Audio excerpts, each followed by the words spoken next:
Halo to the listeners, kembali lagi di podcast Studio Media berkolaborasi dengan Perpustakaan SMA Negeri 72 Jakarta.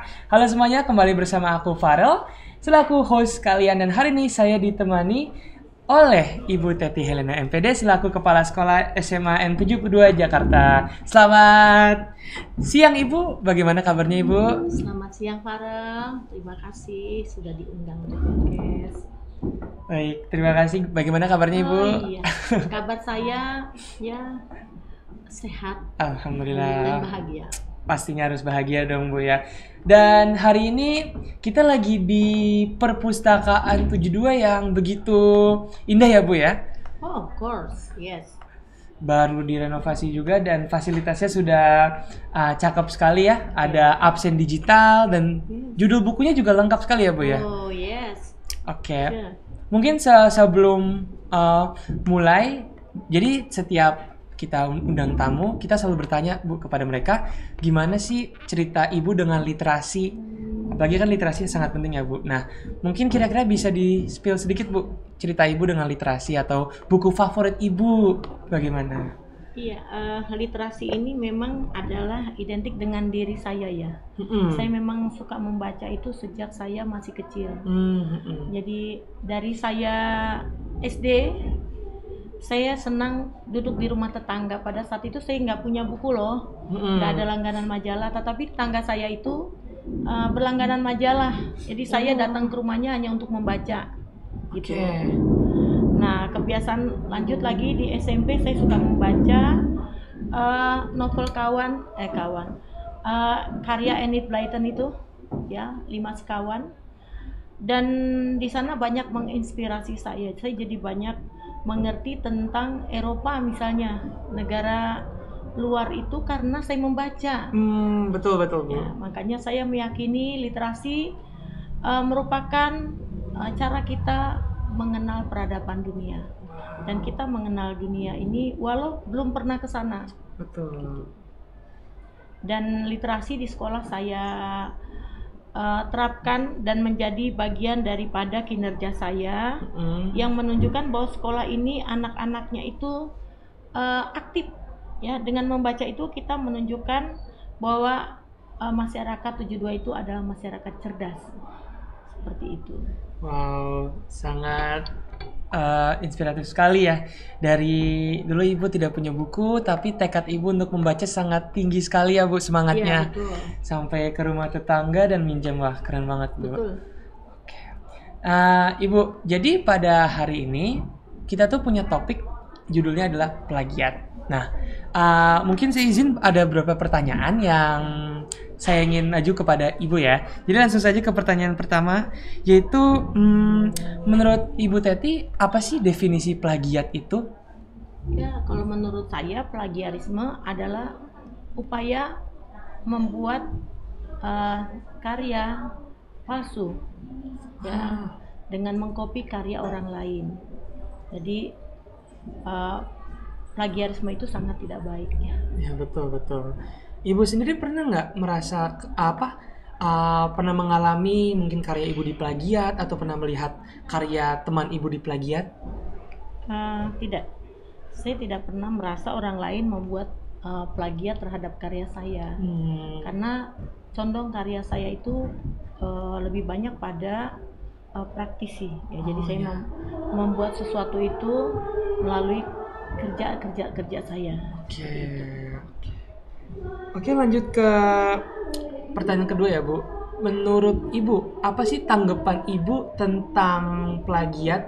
Kan ya seperti yang kita tahu ya, sekarang tuh banyak yang memplagiat ya Bu ya, yang cuman copy paste tanpa dia benar-benar menginovasi. Nah, tanggapan Ibu bagaimana tentang hal tersebut?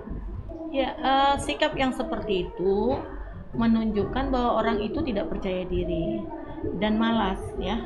Jadi tidak berusaha untuk membuat sesuatu, dia taunya maunya praktis enak. Nah, ini adalah sikap biasanya yang akan nanti dilakukan oleh seorang yang akan menjadi koruptor, karena dia tidak bekerja keras tapi dia memperoleh sesuatu.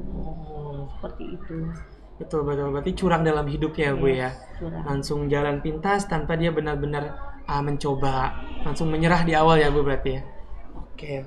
Baik, Ibu lanjut ke pertanyaan ketiga.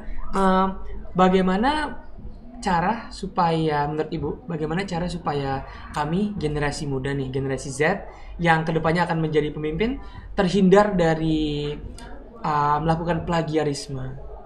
Ya, kalau kita mau menghindari plagiarisme, apalagi kalian nih, ya calon pemimpin masa depan, ya kalian memang harus harus bekerja keras, dan hal ini akan membuat kita semakin percaya diri. Bekerja keras itu seperti kita akan membuat skripsi, tesis atau tugas-tugas lain.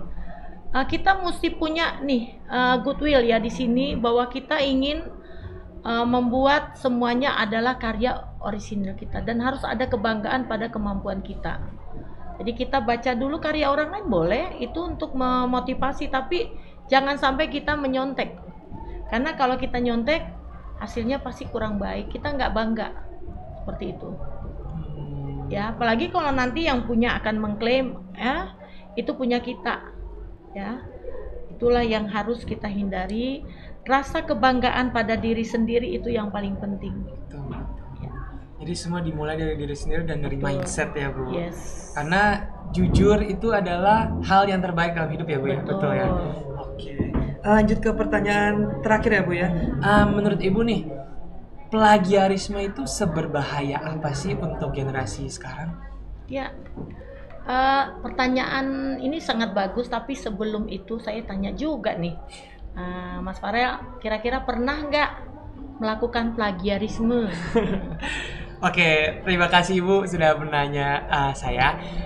Saya sendiri puji syukur alhamdulillah selama ini belum pernah melakukan plagiarisme. Tapi mungkin yang saya lakukan itu adalah mencari referensi ya, dari artikel-artikel atau dari makalah-makalah yang diterbit di internet, itu banyak sekali. Apalagi saya juga sering mengikuti lomba MUN, di mana kita itu sangat dianjurkan untuk benar-benar riset sendiri dan membuat karya, semacam karya itu namanya position paper yang tentang gimana posisi negara kita terhadap masalah tersebut, dan saya mendapatkan banyak sekali referensi-referensi dari artikel tersebut. Jadi puji syukur alhamdulillah belum pernah melakukan tindakan plagiarisme. Oh, excellent.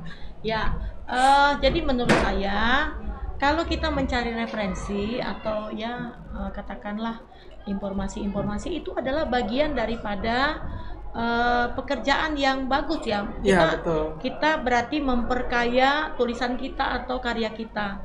Nah, kalau kita misalnya ada mengutip juga boleh. Kalau mengutip itu harus jujur. Jadi kita kutip lalu kita tuliskan ini dari karya siapa, bukunya yang mana, ya.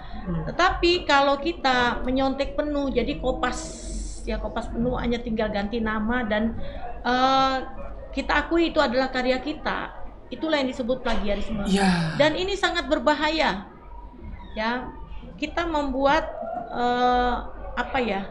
ketidakkreatifan bangsa Indonesia. Bangsa yang hanya taunya nyontek. Misalnya ada karya orang besar, kita nyontek, bikin yang palsu. Kita selain tidak kreatif juga kita merugikan orang lain, pencipta pertamanya. Seperti itu. Jadi bahaya sekali ya Bu. Betul. Justru sebagai anak muda nih, kita tuh sangat dianjurkan untuk berinovasi, menciptakan diri sendiri. Jangan malah copy paste, jangan malah melakukan plagiarisme, karena bahaya banget ya Bu ya. Apalagi mengakui karya orang lain. Itu dia, karena banyak juga Bu yang terjadi, apalagi di media sosial sempat viral, ada yang mengaku bahwa lukisan tersebut adalah milik dia dan dia lakukan itu supaya mendapatkan iPhone gratis Bu. Sempat viral juga kemarin, saya pernah nonton. Kira-kira kiat kita ya, kalau tidak mau ada plagiarisme, please mulai sekarang itu, kalau tidak salah ya, kita harus mendaftarkan karya kita, ya, tulisan kita, semua karya kita, supaya ada pengakuan. Jangan sampai nanti misalnya tarian-tarian Indonesia nanti diakui oleh luar negeri. Ya, seperti itu. Wah, karena itu tindakan plagiarisme juga ya Bu ya. Bahaya sekali. Oke, baik. itu saja pertanyaan di sesi podcast pada hari ini. Jadi untuk kesimpulan bahwa plagiarisme itu adalah sebuah perbuatan yang mengambil karya orang lain tanpa ada pengakuan dari orang tersebut, dan itu sangat berbahaya tindakannya ya Bu ya. Dan juga sebagai generasi muda seharusnya kita menghindari plagiarisme supaya kedepannya bisa menjadi lebih baik. Yes, betul. Oke, itu saja mungkin untuk podcast hari ini ya Ibu ya. Sebelum kita mengakhiri sesi hari ini, mungkin ada sedikit pesan-pesan Bu Teti kepada audiens kita pada hari ini. Oke. Ini adalah ajakan dari saya ya, juga Farel, saya rasa kita sepaham ya. Betul. Mari kita hidup jujur, kita berkarya tapi tidak dengan menyontek karya orang lain. Kita mempunyai literasi yang akan kita kembangkan dengan banyak membaca, dan kita dapat membuka dunia dengan cara membaca, dan kita berkarya adalah demi kebanggaan diri sendiri.